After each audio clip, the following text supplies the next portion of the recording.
Hello everyone. Today we are going to discuss this question that is asked in CSAT 2019, and the question is an 8-digit number, this one 4 to 5 to 7 4 6 b leaves remainder 0 when divided by 3.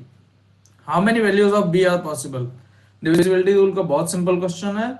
अगर 3 से divisible है then sum of digits should be divisible by 3. तो check कर लेते हैं. Sum of digits should be divisible by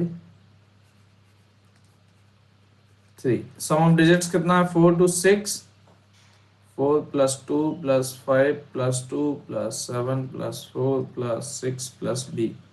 ये कितना आ गया? 4 to 6 5 11, 11 and 2 13, 7 20, 20 and 10 30. तो 30 plus b.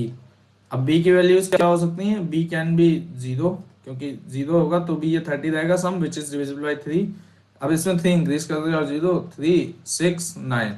तो v की कितनी वैल्यूज पॉसिबल है? 4. So how many values of b are possible? 4. It's very simple question and it should be doable. Thank you. We will meet again.